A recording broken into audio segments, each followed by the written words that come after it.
Pemerintah akhirnya melakukan pembongkaran pagar laut sepanjang 30 km yang membentang di pantai utara Tangerang, Banten. Selain melibatkan TNI Angkatan Laut, pembongkaran juga dibantu oleh kelompok nelayan. Menteri Kelautan dan Perikanan Sakti Wahyu Trenggono menyebut pemerintah menyelidiki pihak yang memasang pagar laut.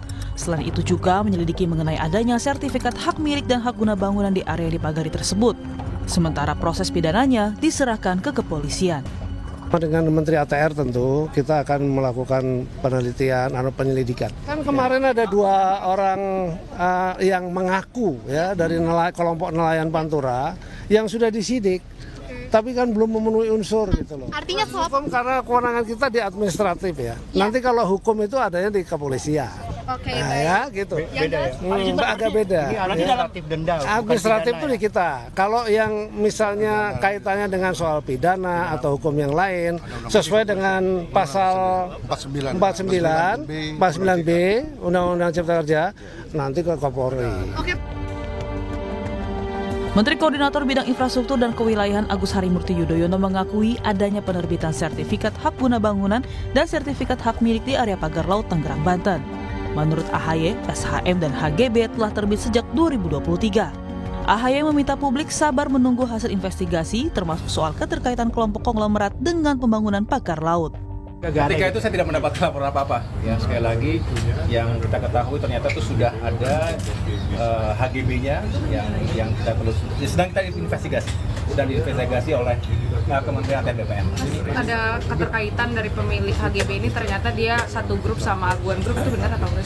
Ya, nanti kita tunggu hasilnya ya. Kita tunggu hasilnya. Saya juga akan ikuti terus apa yang sedang dilakukan oleh teman-teman di ATR BPN. DPR juga ikut merespon adanya SHM dan HGB di area pagar laut. Ketua Komisi 4 DPR, Siti Hediati Haryadi, Titik Soeharto menegaskan area laut bukan milik perorangan atau pribadi. Karena itu, pembuatan sertifikat hak milik dan hak guna bangunan di area laut adalah melanggar hukum. DPR meminta keberadaan SHM dan HGB di area laut ditertibkan. Karena laut ini bukan milik perorangan atau milik korporasi. Ini adalah milik kita semua. Jadi yang melanggar hukum, mengkapling-kaplingkan tanpa izin, tentunya kami dari DPR, terutama Komisi 4, meminta untuk ini segera diselesaikan dan ditertibkan. Selain membongkar pagar laut, pemasangnya tetap harus diselidiki dan bertanggung jawab secara hukum. Pemerintah menargetkan pembongkaran tuntas dalam 10 hari. Tim Liputan, Kompas TV.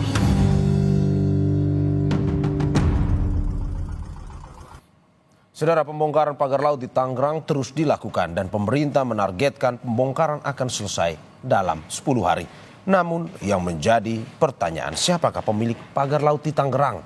Benarkah ada keterkaitan konglomerat dalam proyek ini? Kita bahas secara lengkap bersama sejumlah narasumber. Pertama, Sekjen Koalisi Rakyat untuk Keadilan Perikanan atau Kiara, Susan Herawati yang kita masih tunggu kedatangannya. Dan melalui sambungan Zoom, staf khusus Menteri Kelautan dan Perikanan Doni Ismanto. Selamat pagi Mas Doni. Selamat pagi. Juga anggota Komisi 4 DPR, Daniel Yohan. Selamat pagi Mas Daniel. Pagi Bang. Serta dosen Ilmu Hukum Universitas Hasanuddin, Hamid Awaludin. Selamat pagi Pak Hamid. Pagi. Selamat pagi Bapak-Bapak, terima kasih sudah bergabung di Sapa Indonesia Pagi hari ini. Saya ke Mas Doni terlebih dahulu. Mas Doni kemarin ya mendapatkan apresiasi atas keberanian pemerintah dalam melakukan pembongkaran pagar laut. Tetapi kalau melihat pada hari ini adalah hari ketiga pembongkaran tersebut. Apa yang bisa dijelaskan? Berapa personilnya? Apakah sama banyaknya seperti kemarin atau bagaimana? Ya, personilnya saya itu konsisten ya, kita kan shift-shiftan dan kan kita sudah punya target 10 hari ya. Jadi rencana operasinya sudah dibuat, jadi nanti siang kita lihat lah. Kalau cuacanya bagus ya bisa konsisten. Ya, targetnya apakah tetap di 10 hari atau melihat misalkan mungkin cuaca dan segala macam, apakah memang akan mungkin lebih lama atau lebih cepat bisanya? Ya, rentangnya itu 10 sampai 15 hari, tapi kan logistik kita siapkan buat 10 hari. Ya. Apakah hari ini Pak Menteri akan tiba atau Pak Menteri hari ini sama Pak Daniel tuh hari ini jam 11 nanti. Oke, berarti akan ke DPR nanti ya, Pak Menteri. Oke. Betul. Oke, evaluasi apa yang Anda dapatkan pada hari kedua kemarin melakukan pembongkaran tersebut, Mas Doni? Ya memang ada yang bambunya ditanam sudah keras ya, sudah terlalu dalam. Nah itu butuh agak effortnya, harus hati-hati Ya. biar tidak merusak ekosistemnya. Ya. Selain itu pergerakan kapal harus diatur juga. Ya. Dengan nelayan-nelayan yang hadir kemarin, apakah hari ini akan ikut juga membantu pembongkaran? Masih. Kan Masih, ya? ada KNTI juga ikut bantu kan. Oke. Saya ke Mas Daniel. Mas Daniel, melihat evaluasi kemarin, Anda kemarin juga ikut langsung berada di lapangan dalam proses pembongkaran pagar laut tersebut. Evaluasi apa yang Anda catat kemarin? Ya, terima kasih.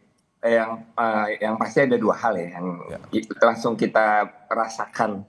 Yang pertama adalah dipastikan tidak mungkin pagar laut ini dilakukan swadaya oleh nelayan. Ya. Karena tentu biayanya sangat tinggi, kerumitannya sangat rumit, jadi sangat jauh lebih mahal, sangat jauh lebih berat daripada kita menancapkan bambu di daratan. Ya.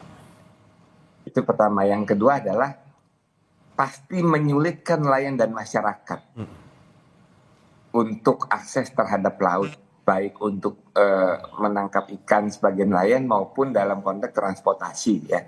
Jadi kita membayangkan itu sejauh 30 km itu masyarakat tertutup aksesnya terhadap laut. Kalau di daratan ya, saya membayangkan seperti masyarakat terpenjara di dalam sebuah benteng. Ya. Sejauh 30 km sehingga mereka tidak bisa kemana-mana. Ya. Jadi dua hal itu yang ya langsung kita rasakan ya. Dan ya, kita bersyukur proses pembongkaran sudah dilakukan sehingga itu sama saja membebaskan kembali masyarakat, membebaskan kembali nelayan untuk mengakses laut, untuk menangkap ikan maupun dalam konteks transportasi. Oke. Itu. Hari ini DPR akan bertemu dengan Menteri KKP. Apa yang akan ditelisik? Apakah kemungkinan akan menelisik terkait dengan keterkaitan adanya konglomerasi atau konglomerat yang ikut dalam pembangunan pagar laut ini atau bagaimana? Ya, semua aspek tentu akan ditanyakan oleh Komisi 4, termasuk siapa yang mendalangi, siapa yang membiayai, siapa yang bertanggung jawab. Kita berharap kementerian, pemerintah dalam hal ini KKP tidak hanya sanggup membongkar, tetapi tidak sanggup menjelaskan kepada masyarakat siapa yang bertanggung jawab, apa yang sesungguhnya terjadi, dan melakukan tindakan tegas secara hukum. Oke, Mas Daniel, dari hasil pendalaman dari DPR sendiri, apakah betul ini untuk reklamasi seperti yang diinfokan? Kalau lihat dari jalurnya, dari petanya, seharusnya ya seperti itu ya. Jadi, tetapi kan semua kepastian informasi, semua kepastian pengungkapan apa yang terjadi itu harus disampaikan pemerintah. Karena yang punya aparat melakukan penyelidikan, yang punya kemampuan untuk menjelaskan adalah, dan mempunyai kewajiban untuk menjelaskan adalah pemerintah ya.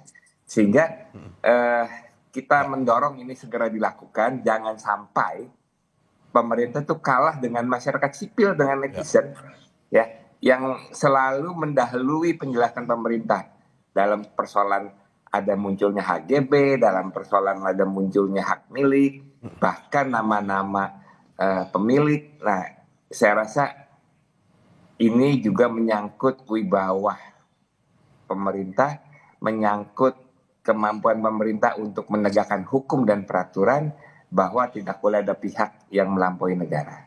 Oke, saya ke Mas Doni. Mas Doni, bagaimana melihat DPR melihat ini ada upaya untuk reklamasi? Ya, terima kasih. Memang ketika kemunculan pertama itu masih waktu 7 kilo, ketika bulan Agustus 2023, kita tuh sudah turun ke lapangan dan kita sudah tanya kepada nelayan, dibilangnya itu untuk kerang hijau. Nah, tapi sampai ke sini kan ternyata jadi 30 kilo gitu kan, dan memang dugaannya yang Pak Daniel bilang itu mungkin itu bisa jadi juga benar, kalau dan banyak juga para ahli sudah bilang itu kayak dia menahan sedimentasinya agar nanti lama-lama daratannya naik. Tapi kan ini butuh uh, investigasi yang mendalam secara akademis juga, apakah ini mungkin dilakukan dan sebagainya. Tapi karena ini masih penyelidikan yang sekarang kan, karena dengan ada data baru dari ATR BPN, itu sangat membantu. Oh, ini ternyata tujuannya, jadi ada tujuan lain. Jadi kalau kita runut ke belakang, kita ini KKP ini taunya kan tiba-tiba, bukan tiba-tiba, taunya ada pagar, ada bambu nancep gitu loh. Ya. Dari kacamata KKP melihatnya itu ada kegiatan menetap memanfaatkan ruang laut tanpa izin, ya kan? Jadi kami fokusnya waktu itu ya ini bambu mau diapain gitu, nggak punya izin ya kita mau denda atau mau cabut kan gitu kan. Nah, hari Senin kemarin baru keluar dari Pak Nusron, itu ada sebagian dari area bambu itu bersertifikat. Nah, dari situ muncul lagi teori, oh ini jangan-jangan buat dijadiin daratan gitu loh. Nah, ini juga menguatkan dugaan kenapa ketika siapapun yang membuat bambu ini, dia seperti itu, dia merasa memiliki dokumen ternyata kan. Ya. Ya, karena dia merasa memiliki dokumen dan dia merasa punya legalitas, dia lakukan itu. Ini saya bicara setelah muncul statementnya Pak Nusron ya. Jadi saya juga memakai analisa saintifik aja. Oh ya, seperti ini. Karena dari awal kita menduga nih bambu buat apa? Apa untuk memang buat, karena ada yang ngaku buat budidaya kerang hijau dan sebagainya. Nah, data yang diungkap Pak Nusron ya, oh ternyata orang ini berani seperti ini ya karena dia merasa punya dokumen gitu loh. Nah, makanya ini pintu masuk paling enak untuk penyelidikan ini adalah kita dari bukti-bukti di tempatnya Pak Nusron, karena di situ kan jelas tuh semuanya. Makanya kita lagi nunggu nih, kemudian Pak Nusron bilang dia lagi melakukan penyelidikan di internal. Nah, dari situ kita akan mungkin ini sudah karena kami sanksinya administratif, wah ini harus dibawa ke, mungkin nanti bisa dibawa ke aparat penegak hukum lainnya, dalam hal ini kepolisian, karena mungkin ada unsur pidana dan sebagainya, bukan lagi masalah administratif gitu loh. Ya, Mas Doni, apakah di awal ketika KP turun itu tidak menaruh curiga karena kan 7 km dengan pagar bambu yang begitu besar hanya untuk budidaya kerang hijau, apalagi sampai saat ini hingga 30 km? Ketika bulan Agustus itu KKP sudah turun bersama DKP-nya dan kita kumpulkan itu nelayan di situ. Mereka ngaku itu buat kerang hijau gitu loh. Ya. Jadi waktu itu tidak menaruh curiga bahwa ini dengan pagar bambu sebesar ini bukan untuk kegiatan lain tapi hanya untuk kerang hijau ya? Waktu bulan Juli Agustus ya kita ngomongnya ya. Ya. Dan karena itu beda-beda Mas. Ini yang disorot Kompas TV kan yang garis yang kayak pancang gitu ya. Ada juga dia berbentuk ya, memang menyerupai kayak dia lagi penangkaran kerang hijau, ada juga di titik-titik yang lain gitu loh. Oke, saya ke Pak Hamid. Pak Hamid, melihat ini kisruh terkait dengan pagar laut ini, pada akhirnya melihat bahwa ini pagar laut bersertifikat, sudah lama tetapi baru terungkap. Ini tanggapan Anda seperti apa? Ya, pertama saya ingin katakan ini adalah deklarasi ditaklukkannya negara oleh oligarki. Itu statement pertama. Beruntung kita punya presiden yang tegas memerintah hutan. Lebih beruntung lagi ada Pak Nusron yang mau membuka tabir siapa pemiliknya. Masalah utamanya adalah pelanggaran hukum secara sistematis. Karena ada sertifikat hak bangunan dan hak milik perorangan. Anda tahu kan, tidak mungkin ada sertifikat hak guna bangunan dan hak milik di air. Ya, sertifikat seperti itu adanya di darat, tanah. Nah, bagaimana kalau air mau dikonversi, harus ada reklamasi dulu. Dan izin reklamasi itu ribet, panjang urusannya. Ada feasibility study-nya, ada perspektif lingkungannya, dampak sosial, ekonomi, politiknya gimana. Ini belum ada izin reklamasi, tiba-tiba ada sertifikat hak milik. Akal sehat dong dipakai. Gimana? Dari prosedur saja sudah jelas ada pelanggaran. Oke, berarti Anda mau mengatakan bahwa ini sebenarnya tujuannya untuk reklamasi ke depannya? Saya percaya, karena kalau Anda lihat sesuai dengan statement Pak Menteri Nusron, ada bidang-bidang kan, bidang-bidang itu yang disertifikatkan. Artinya properti ini maksudnya. Sudahlah, mari kita berhenti bernyanyi ada dusta di antara kita. Sudahlah, negara mau ditaklukkan oleh oligarki. Kenapa kita harus bohong-bohongan? Yang saya sesalkan kemarin itu level di bawah, desa, lurah, camat, bupati, tidak bicara, seolah-olah semua ini ditutupi. Ini kan kalau tidak ada Pak Nusron yang bersuara kencang siapa pemiliknya, ini kan jadi samar ini semua. Temaram, kita saling mencurigai. Udahlah, jadi gini aja deh. Pak, tapi kan tapi kan sanksinya kan dikatakan secara administratif. Apakah mungkin bisa dibawa ke ranah pidana dan seperti apa? Harus dibawa ke pidana. Karena ini kan penipuan. Ada prosedur hukum yang dilanggar kan? Ya, seperti apa Pak? Ya, tadi saya sudah bilang. Bagaimana mungkin ada sertifikat tanpa ada reklamasi? Sertifikat itu di darat, di tanah, bukan di air. Dan ancaman pidananya apa Pak? Kenapa? Ancaman pidananya? Saya nggak tahu detail ancaman pidananya, pasti ada pidananya. Maka yang saya bayangkannya, negara hadir untuk memproses semua yang terlibat. Apakah itu oligarki, apa itu aparat yang memproses pensertifikatan ini. Kedua, jangan sama sekali terkecoh. Pemilik perusahaan, oligarki ini mau berkelit, oh saya tidak tahu, itu manajemen. No. Ini proyek mega dahsyat, 30 km. Tidak mungkin ada pemilik tidak mengetahui ini, karena menyangkut anggaran. Tidak mungkin. Ini kan triliunan, Bung. Jangan lagi negara dipecundangi oleh oligarki, pemilik perusahaan. Oh saya nggak tahu itu manajemen. No, itu bohong semua. Oke, saya ke Pak Mas. Saya ke Mas Daniel. Mas Daniel melihat bahwa ini seperti yang dikatakan oleh Pak Hamid, di atas laut tidak boleh sebenarnya ada. Ini pun ada aturan di aturan Mahkamah Konstitusi bahwa tidak ada pemberian hak milik penguasaan tanah itu kepada siapapun, terutama di atas laut. Ini DPR melihatnya seperti apa ini ke depan? Ya, meskipun masyarakat pesimis ya dalam pengertian apakah ini menjadi kasus yang berulang kali tidak terungkap secara tuntas dan tidak diatasi secara final ya. Tapi kita minta kita tetap optimis karena kita juga surprise bahwa ternyata pemerintah menunjukkan sikap tegasnya ya. Pertama merespon cukup cepat sampai sekarang melakukan pembongkaran ya. Nah, kita tadi dibilang waktu sampai 10 hari ya. Tapi 10 hari ini bukan hanya tuntas dalam membongkar, tetapi tuntas dalam mengungkap dan melakukan tindakan hukum.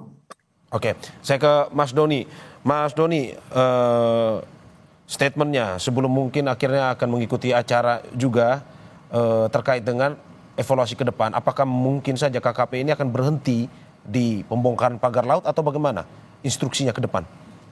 Oh tidak, seperti kemarin Pak Daniel juga mendengarkan statementnya Pak Menteri di press conference, penyelidikan jalan terus.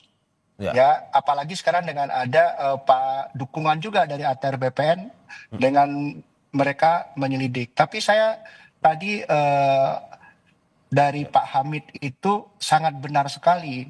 Kalau mau mencari bukti-bukti kuat itu dari yang tempatnya Pak Nusron, itu lebih mudah. Tapi kan untuk seperti itu, kalau memang ada dugaan-dugaan pidana, ya kita harus berkoordinasi dengan aparat penegak hukum. Oke. Oke, terima kasih Mas Doni Ismanto, staf khusus Kementerian Kelautan dan Perikanan atas apa yang disampaikan pada hari ini penjelasannya. Dan saudara, kita masih tetap akan bersama anggota Komisi 4 DPR Daniel Johan dan juga dosen Ilmu Hukum Universitas Hasanuddin Hamid Awaludin di segmen berikutnya. Jangan kemana-mana saudara, usai jeda berikut.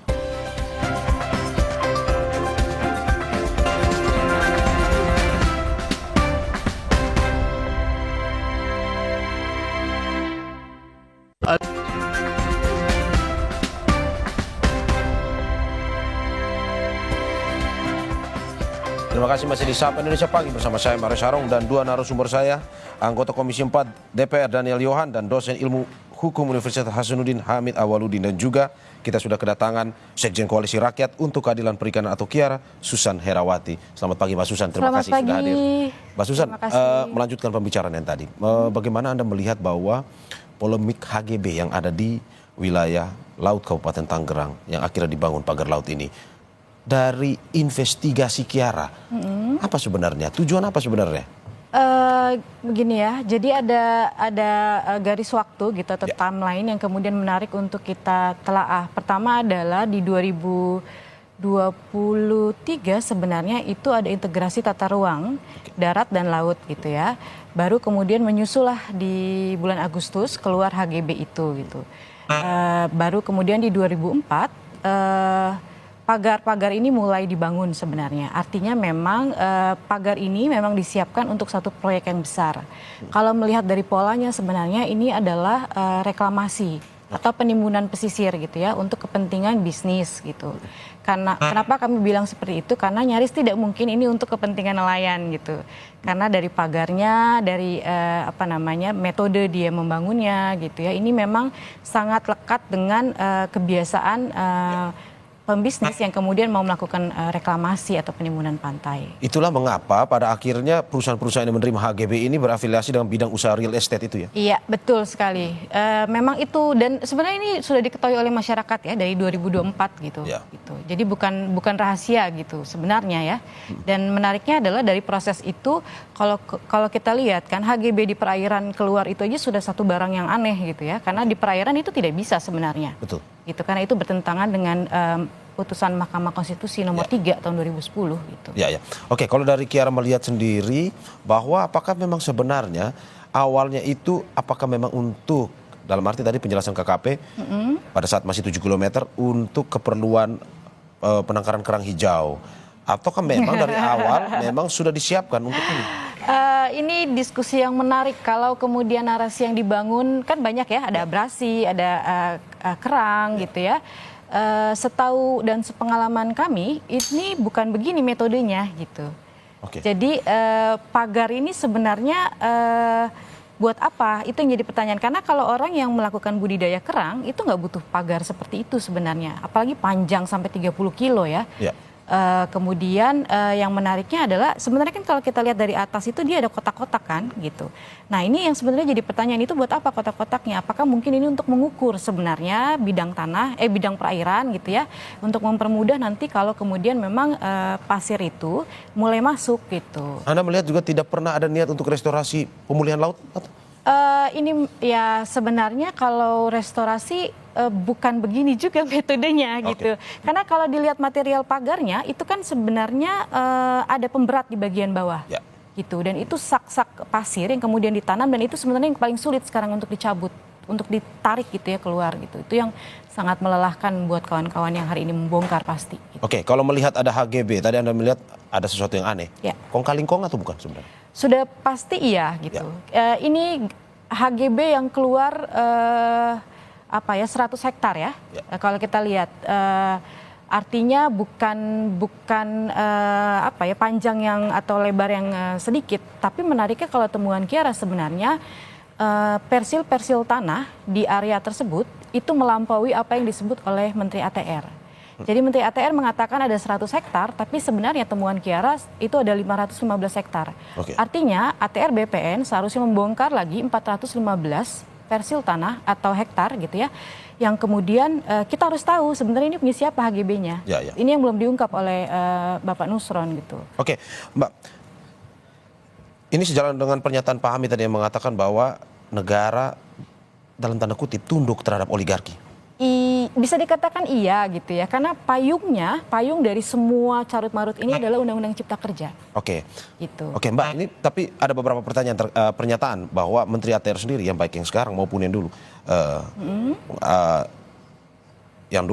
Pak Hadi Cahyanto mengatakan bahwa dia tidak mengetahui, kita lihat tunggu saja, tetapi aturan untuk mendapatkan hak atas tanah tersebut harus melewati 3 tingkatan. Ini saya baca, yaitu Menteri, Kepala Kantor Wilayah, dan Kepala Kantor Pertanahan. Menurut Anda, menterinya tahu atau tidak sebenarnya? Kalau dibilang tidak tahu harusnya aneh ya, gitu. Harusnya aneh? Harusnya aneh, harusnya ditahu lah, nggak mungkin nggak tahu. Pertama adalah gini, ada pola yang menarik dalam pelepasan HGB gitu ya. Kantor-kantor pertanahan ini mengeluarkan HGB atau persil tanah itu selalu di bawah 2 hektar. Artinya memang kewenangannya ada di kantor pertanahan itu, gitu. Dan kalau kemudian dikatakan tidak tahu, tidak mungkin, karena kan kita ada satu data besar ya, big data yang harusnya ATR BPN punya. Karena itu juga bisa kok diakses di big gitu ya, di bumi misalkan, itu bisa diakses. Artinya nggak mungkin ATR BPN nggak tahu. Gitu. Termasuk aneh juga kalau misalkan Agus Harimurti Yudhoyono mengatakan bahwa dia tidak tahu. Itu aneh, atau mungkin ada yang tidak melapor ya. Oke. Saya ke Pak Daniel. Pak Daniel, ini melihat ada beberapa menteri yang mengatakan bahwa saya tidak tahu. KKP pun bilang baru tahu dari Pak Menteri Nusron Wahid terkait dengan HGB ini. Dalam arti bahwa ini yang akan DPR gali, bahwa kok bisa ada koordinasi yang tidak lengkap antara satu kementerian dan kementerian lain, dan juga ini kan sebuah proyek besar, masa tidak tahu? Ya tentu Pak Menteri nanti akan menjelaskan ya. Karena sempat terkesan saling berbeda antara Menteri KKP dengan kementerian lain atau institusi lain dalam mengatasi kebijakan ini. Tetapi dari konteks ATR sebenarnya sangat berkaitan, tetapi memang itu kan di luar Komisi 4 ya. Nah, kecuali nanti memang DPR membentuk pansus ya. Nah, pansus itu baru bisa mengundang seluruh lintas kementerian, lintas komisi. Oke, terkait dengan kong kali kong seperti ini, DPR punya fokus untuk menggali terkait itu juga atau bagaimana? Tentu, tetapi kan memang kita saat ini akan fokus mendorong memastikan Kementerian Mitra kami, KKP, Kehutanan, harusnya juga lingkungan hidup, tetapi lingkungan hidup sudah ke-12, itu mempunyai tanggung jawab besar untuk mengungkap dan menjelaskan apa yang terjadi. Karena bagi kami, kalau istilah saya itu, ini semua nggak akan terjadi kalau nggak ada konspirasi.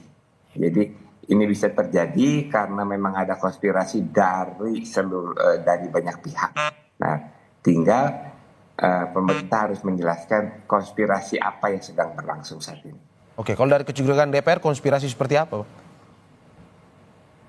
Ya tentu kan antara pihak yang memang bertanggung jawab, entah membiayai, entah berkepentingan dengan pihak-pihak terkait yang menyangkut perizinan, itu semua kan pasti saling terkait. Karena 30 kilo loh nggak tanggung-tanggung. Kalau misalkan panjangnya 30 kilo ya, ke dalamnya itu katanya 1 kilo.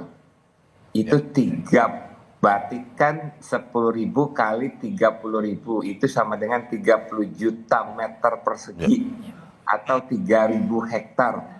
Kalau 30 juta meter, 1 meter aja 1 juta itu udah 30 triliun. Tapi di sana harga sekarang 15 sampai 20 juta. Berarti 1.200 triliun. 1.200 triliun bukan hanya untuk penangkaran kerang hijau ini Pak ya? 1.200 triliun itu ya mungkin 5 bulan membiayai seluruh operasional negara.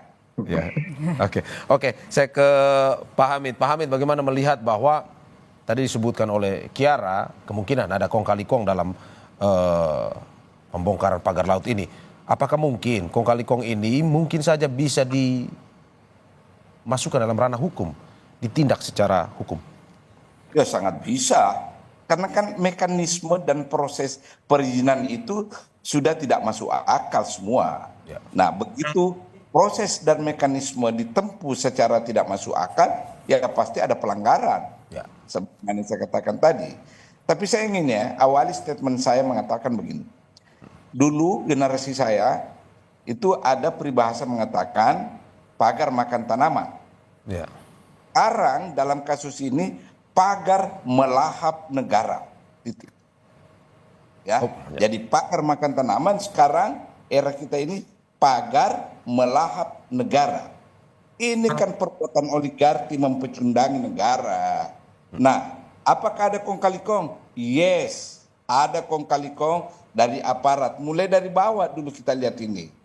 Kan tidak mungkin ada proses persertifikatan kalau tidak ada rekomendasi lurah, Pak Desa, ya, kemudian naik sampai kantor BPN kabupaten kota dan sebagainya.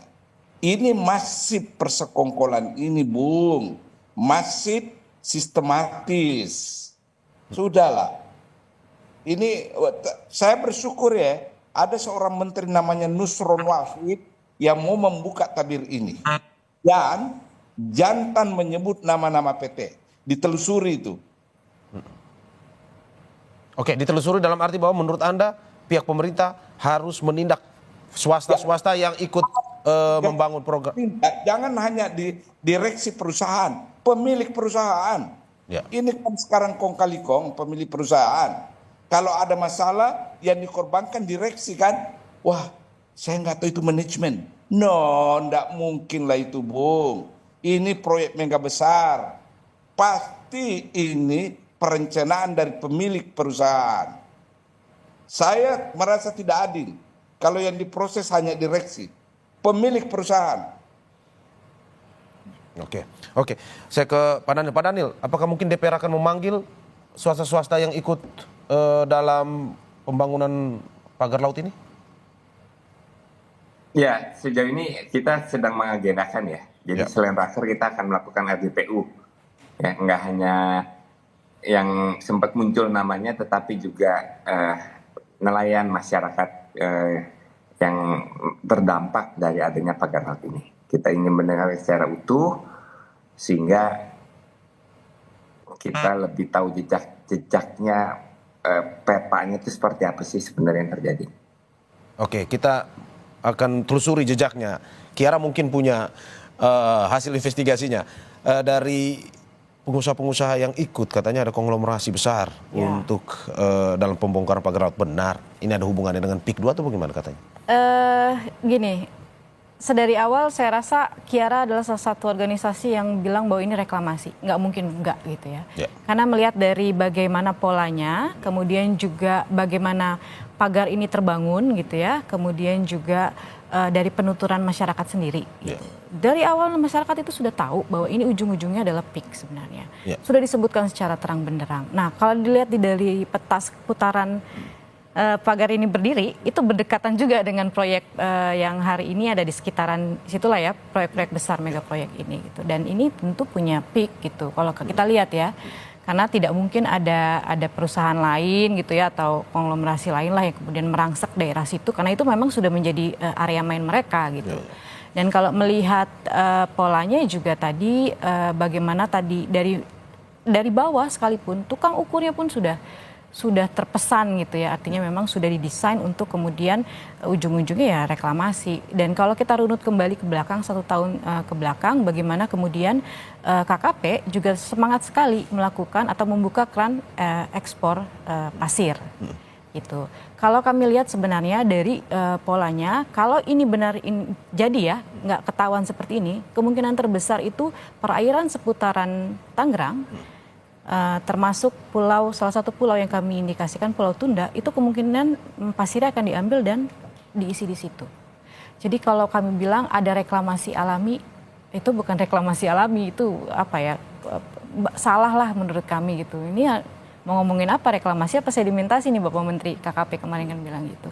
Karena kami lihat kalau memang mau naruh sedimentasi di situ itu butuh waktu berapa lama, nggak mungkin gitu. Jadi ini memang penimbunan, udah itu aja. Dan ini satu-satunya kemungkinan terbesar adalah ya perusahaan tadi, yang konglomerasi tadi. Gitu. Ini tidak mungkin dilakukan oleh nelayan kecil dalam arti pembangunan pagar laut tersebut? Nelayan prinsipnya adalah, dari sepanjang pengetahuan saya, nelayan itu tidak pernah memagari lautnya.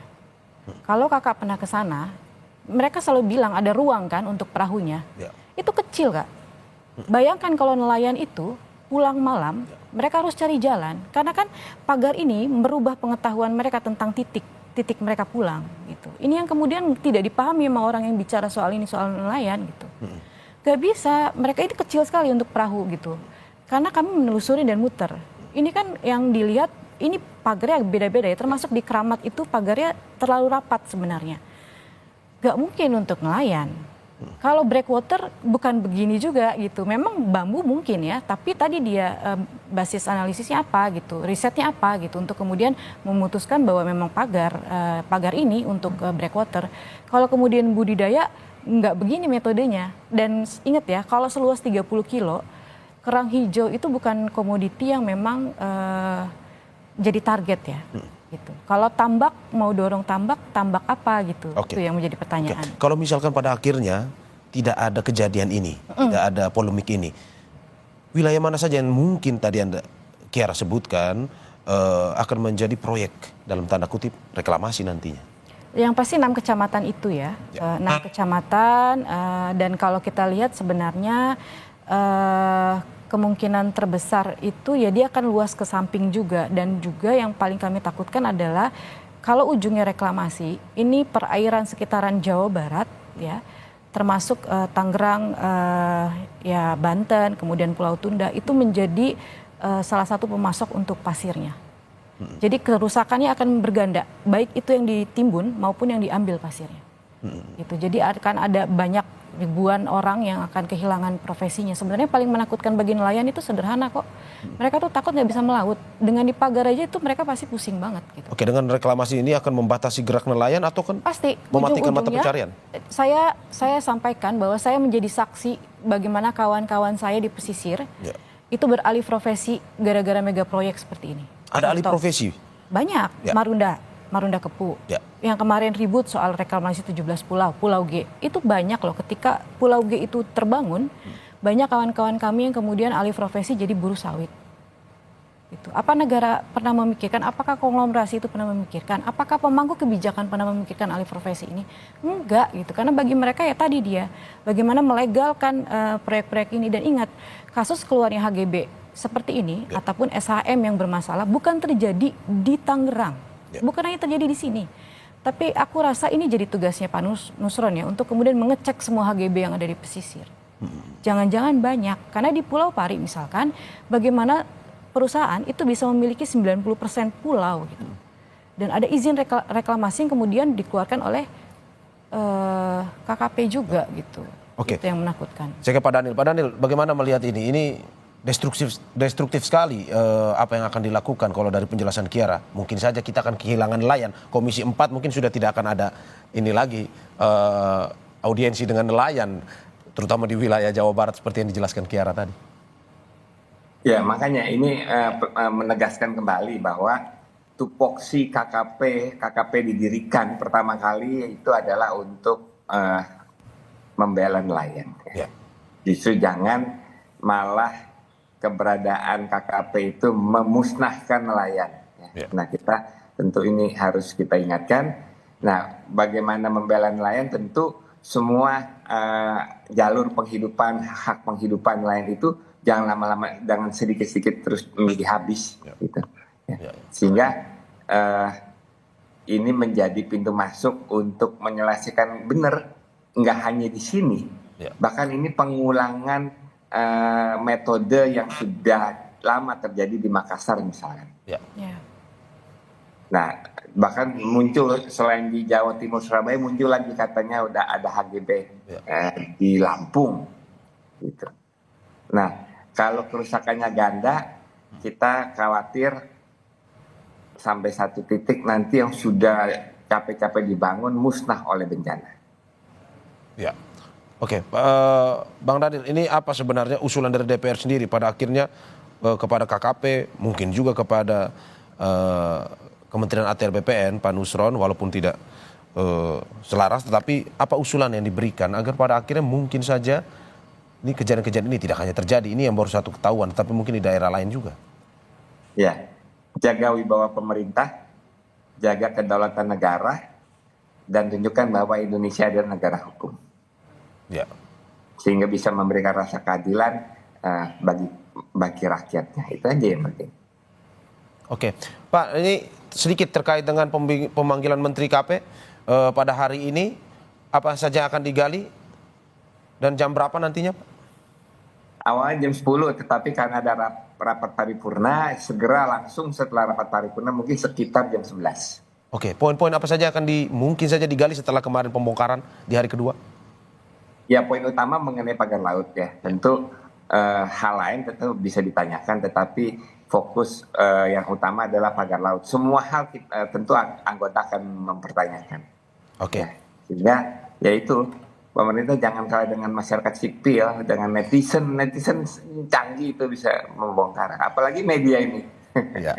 Oke, saya terakhir ke Pak Hamid. Pak Hamid, bagaimana melihat polemik ini terkait dengan ranah hukumnya, apa yang harus dilakukan sehingga negara bisa lebih tegas dalam menindak, terutama yang Anda bilang tadi, tidak boleh kalah dengan oligarki. Harus tepat proses penyidikan. Ya. Apa yang terlibat? Yang saya khawatir kalau terlambat, begitu proses penyidikan terhadap direksi, kemudian aparat level bawah, pemilik perusahaan langsung sakit di Singapura. Ya. Untuk menghindari. Atau lari ke Pina, atau lari kemana. Itu yang saya khawatirkan. Setelah itu minta suaka, karena takut disidik di Indonesia. Nah, sekali lagi Bung, harus ada koordinasi dengan baik ini untuk mencari titik salah antara KKP dengan kantornya Pak Nusrat. Karena tadi ada penjelasan sebenarnya KKP sudah tahu sejak tahun lalu bulan Juli sudah ada 7 km. Ya. Nah, ini yang harus ditelusuri. Setelah dia tahu, masa mau dibodohi oleh orang yang mengklaim itu keran hijau. Itu sudah tidak masuk akal. Ini kan 7 km sudah panjang. Nah, itu harus ditelusuri. Kenapa tidak dilanjutkan investigasi pada saat diketahui ada 7 km patok, ya. Yang kedua, secara teknis, data yang dari Pak Nusron tentang siapa-siapa yang terlibat itu harus segera diproses. Jangan didiamkan dengan istilah rapat koordinasi. Ya. Kan ada data. Premnya ini kan jelas bahwa mereka memiliki hak sertifikat guna bangunan dan hak ini ya di air, itu sudah pelanggaran. Ya. Di air, apakah orang yang memproses dari bawah, desa, lurah, itu panggil semua. Ya. Hanya ini caranya memulihkan nama baik negara. Sekali lagi, negara tidak boleh dilahap oleh oligarki. Begitu negara kompromi dengan oligarki, saat itulah hukum tidak akan pernah tegak, wibawa pemerintah akan hilang. Oke. Negara tidak boleh dilahap oleh oligarki. Terima kasih Bapak-Bapak, Ibu-Ibu atas apa yang disampaikan. Ada Sekjen Koalisi Rakyat untuk Keadilan Perikanan atau Kiara, Susan Herawati. Terima kasih Mbak. Terima kasih. Terima kasih anggota Komisi 4 DPR Daniel Yohan. Terima kasih Mas Daniel. Dan terima kasih dosen Ilmu Hukum Universitas Hasanuddin Pak Hamid Awaludin. Semoga sehat selalu.